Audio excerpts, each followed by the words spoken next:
करी करी मम्मी ने 6 लाख रुपया लाइया हूँ दुकाना बनाइया ने ठीक है वधिया दुकाना दसो तुम वो तो म्यूनसिपैलिटी वाले का वो ना ठीक है सानू फाइन पाइन या जो भी है ना अपनी सारी अपनी जगह है इनका की मतलब है बिच उनका ठीक है ना इनका की मतलब है ठीक है नहीं कोई तो चलो गवर्नर तक पहुंच करो कोई इन्हें रहना ते घर है हुण घर छड्डिया ते नहीं जाना कुछ ना ठीक है ना इन्हें त्राने मुड़े ना पूरा पलोड़ा इन्ना गंद पाए दा इन्ना क्या परेशान किया जिथे दिखते उत्थे पावर ऑफ टार नहीं लाते जिथे दिखे उत्थे पावर ऑफ टार नहीं लाते उत्थे चढ़ी जाते जग्गा बड्डा दूआ टोनी ते त्रीया सोनू पलोड़ा चिब्बे दे मुड़े अपने मुड़े ने साढ़े मामे लगदे रिश्ते च मामे लगदे हां गोलियां चलाइयां किते जंग जम्मू पाई है किश जंग जम्मू पाई है किश अस भी मीडिया च काम करने आ मैं भी जेके मीडिया काम करनी आ हुण एदा मतलब ये थोड़ी है जेके मीडिया वाले हुण अस लोकें गी मारचा जां कुछ मीडिया दा रोप बच अस इवन कि अस कुदै लाइन कुदै मंदरे कुदै कुछ जन्ने अस उधर घाट तक नहीं दसदे सीधे जन्ने होन्ने आ इन्हें परेशान एक्चुअली कहानी ये है कि मेरे मायके ने पलोड़े ठीक है हैप्पी सिंह जम्वाल जिसी अज सवेरे 5 गोलियां लगियां ने ठीक है वो मेरा भरा है ठीक है साढ़े 3 भैनें दा एक भरा हो ठीक है साड़ी जिधर अस रहने होन्ने आ ओह केह् बोलदे जगह साढ़े नाने ने दित्ती दी ठीक है नाने दी विरासत है मेरे नाना सरपंच है रतन सिंह मनास पलोड़े दे सारे जानदे ना ये जेह्ड़े मुड़े तीनों मुड़े ने ये ना उधर केह् बोलदे पलोड़ा चौक है ना जेह्ड़ा चौक कन्नै ओह है ठीक है जेह्ड़ा बड्डा है सारे कोला सच न्यूज़ ठीक है होई सकदा सच न्यूज़ वाला भी होए इधर बिच कोई बड्डा सच न्यूज़ ठीक है दूआ यंग बड्डा सच न्यूज़ जग्गा असली नाम नहीं पता दलबीर सिंह पता नहीं क्या ठीक है दूआ टोनी और हुशियार सिंह इन्हें हुण पिछले असें 1 साल होई इन्हें साढ़े पिछे पेदे मतलब पलोड़े विच इंदा इन्ना चलदा है जिथे कुसा ने कम लाए दा होगा जिधर एक गरीब इंसान एक पैसा करिए मतलब जोड़िए कम लवांदा घड़ी कुसा दी दुकानां ढा दे कुसा दे मकान ढा दे हैं म्यूनसिपैलिटी वाले कन्नै मिलिए ओह कल दे बेचारे रवि होर इंस्पैक्टर ठीक है मैडम जी तो कोई कंप्लेन कीती उनदे बारे च कुछ कंप्लेंट SSP भी कीती दी ठीक है जेड़ा SHO जानीपुर है ना वो आखदे हुंदा कोई दोस्त है कोई क्लासमेट जो भी होएगा हुण मेरा क्लासमेट होएगा कोई गलत करेगा तो क्या मैं ओहदा साथ देंग कि इंसानियत कोई वो नहीं है ठीक है सारा मुड़ा मरी जाता कुन्ने देना हा कुन्ने बरामद करना हा ऐसा हुआ कि जिससे गोलियां चल पड़ी वो सुबह गया था एक्चुअली वो गया था सुबह सैर करने के लिए ठीक है सैर करने के लिए वो ऊपर जाता है डेली अब उसने घर से बाहर नहीं निकलना आप शंभू जाता है ऊपर मंदिर ठीक है इन्होंने उसको एक दिन भी क्या वो बोलते घेरा हुआ था अभी भी इन्होंने सुबह उसको घेरा 5-6 गोलियां लगाई हैं 6 गोलियां कहने की बात होती है ठीक है 6 गोलियों का क्या मतलब है बड़े आप सेल्फ डिफेंस वाले हो कड़ी नहीं होंदे मैं इधर 50 बंदे में खड़े कर सकनी है जेह्ड़े आखदे भला जिथे कुदै कम लग्गेआ उत्थे गै आखदे दिओ 2 लाख दिओ कि तंग करदे इन्ने गरीब लोग एक विधवा जनानी ओहदे पिछ हैं मोए मरा दे होंदे नशे करियै ठीक है मेरा भरा है ओह सारें दी हेल्प करदा है उसी पलोड़ा सारे जानदे ने ठीक है एह्दा मतलब ये थोड़ी ओह गलत है झट के आखदे एप्लीकेशन लिखदे Happy Singh Jamwal is a criminal कुन्ने कीता क्रिमिनल ओह होंदा जिन्ने मर्डर कीते दा होऐ क्रिमिनल ओह जे लोकें कुड़ियां नठांदे ठीक है लोकें दे घरें मार कटाइयां करदे राउंड चलांदे हैप्पी सिंह जम्वाल ने कुत्थों लेना है राउंड ठीक है फिर ड्यूटी तब्दील होने के बाद क्या गोलियों का शहर बन गया है? जम्मू मेडिकल कॉलेज में अभी कोरोना कोविड वायरस महामारी के खिलाफ जो वैक्सीनेशन ड्राइव चल रही है मैं उस कार्यक्रम में हूं वहां हमारे ऑनरेबल लेफ्टिनेंट गवर्नर साहब भी आए हुए हैं तुरंत मेरे को एक जानकारी लगी कि यहाँ कोई शूट आउट हुआ है पलोड़ा वाली साइड में गोलियां चली हैं और हैप्पी सिंह जम्वाल उन पर जानलेवा हमला किया गया और हैप्पी सिंह जम्वाल को 5 गोलियां मारी गई वो अभी जम्मू मेडिकल कॉलेज हॉस्पिटल के अंदर उनका ऑपरेशन चल रहा है उपचाराधीन है उनकी लेफ्ट बाजू में उनकी जो आर्म्स में गोलियां लगी हैं और इस समय उनकी सर्जरी हो रही है हमारा पहला प्रयास है हमारी कोशिश है कि हैप्पी सिंह जम्वाल की जान को सुरक्षित किया जाए उनको तंदुरुस्त किया जाए और जिस किसी ने भी ये शूट आउट किया है ये जानलेवा हमला हैप्पी सिंह जम्वाल पर किया है वो बच नहीं पाएंगे कानून से बड़ा कोई नहीं है ऐसी जानकारी आ रही है कि वहाँ के जो जानीपुर के SHO हैं उनको इस मामले की वो जो कुछ ऐसे अनासर हैं जो इस प्रकार की वहाँ फिरौती की घटनाएं करते हैं जो लोगों से पहले जबरन पैसा वसूली करते हैं कहीं कोई काम शुरू हो जाए तो ज़मीनों के धंधे कंस्ट्रक्शन का कोई काम करेगा तो उनसे गरीब लोगों को बंदूक की नोक पर पिस्टल की नोक पर वो गुंडागर्दी करते हैं वो सारा मामला पुलिस के संज्ञान में आया है जम्मू के SSP श्रीधर पाटिल जी और हमारे DIG पुलिस के विवेक जी, आईजी जम्मू मुकेश सिंह साहब ने इस सारे मामले का नोटिस लिया है। जो भी कोई गुंडा एलिमेंट होगा वो बच नहीं पाएगा। जिन लोगों ने भी ये गोलियां चलाई हैं उनके खिलाफ जानलेवा हत्या करने की साजिश के मामले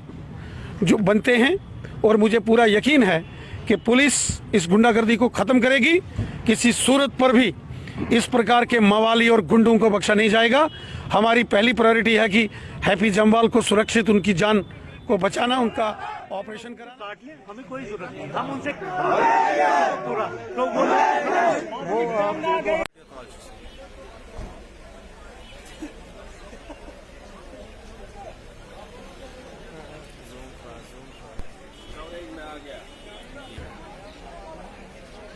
300 लोग हैं और बिजली जलाने के लिए हम बिले जो है जो इसको क्या कहते हैं एग्रीमेंट 100 आदमियों का है। तो वहां पर आप जो अंगूठा लगा वहां से हर घर में बिल पहुंचेगी। अब आप हम चीख रहे हैं, इसलिए हम कहते हैं ठीक है बिले आए तो आए, लेकिन बिजली भी तो आए। कम से कम हम बिजली का चेहरा तो देखें। और इस चीज को इस वक्त जो हम यहाँ पर आए हैं, हम बैठे रहें जब तक हमारे पास कोई आता है और हमें ये बताएंगे कि क्या करना है। और हमारी सबसे पहले डिमांड ये है, बिजली बाद में, लेकिन जो अभी ये 2 महीने हमें बिजली नहीं मिली है, इन 2 महीने की बिलें हमारे पास ना आए।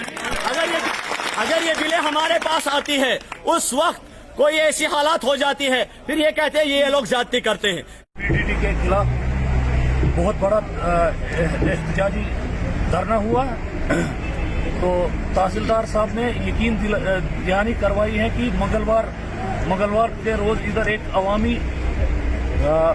जो दरबार लगेगा, उसकी सदारत भी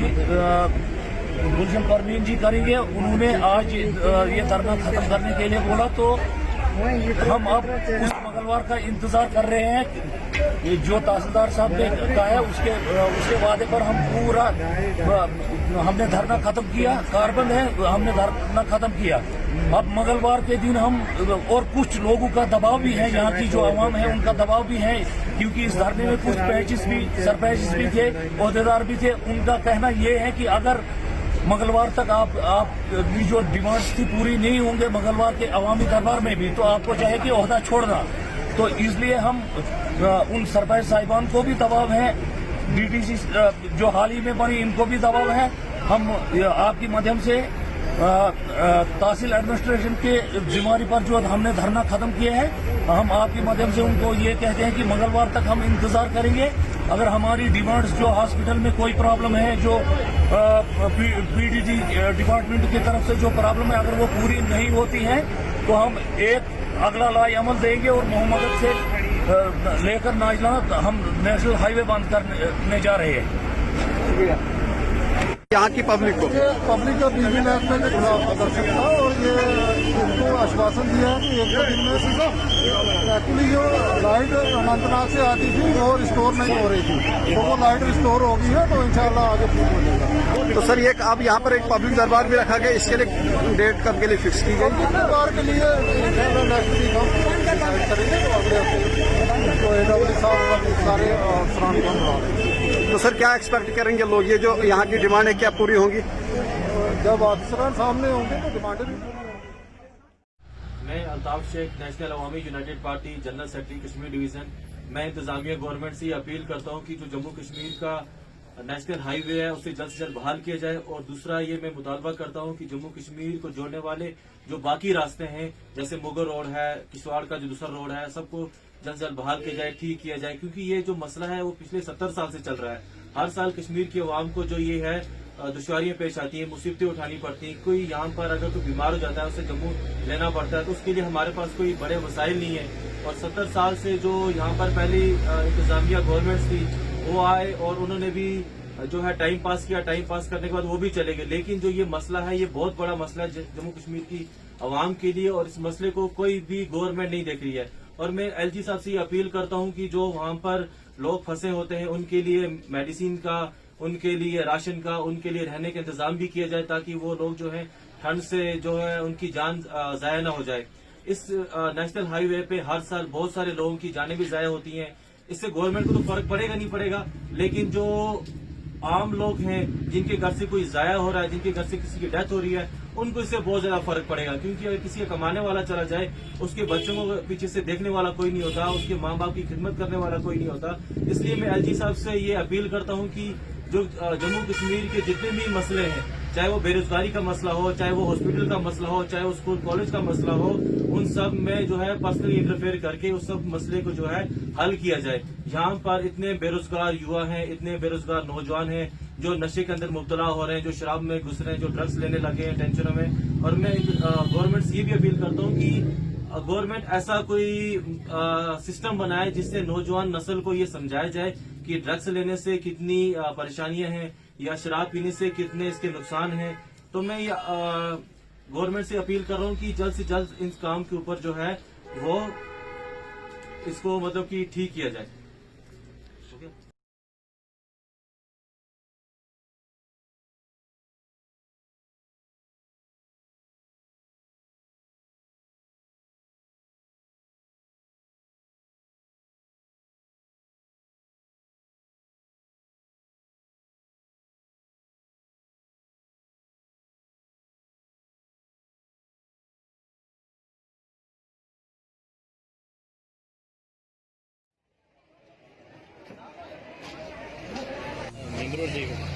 साहब वीडियो साहब से कहना चाहता हूँ कि इतना पैसा आता है तो ये जाता कहाँ है। ये बस स्टैंड की यह हालात है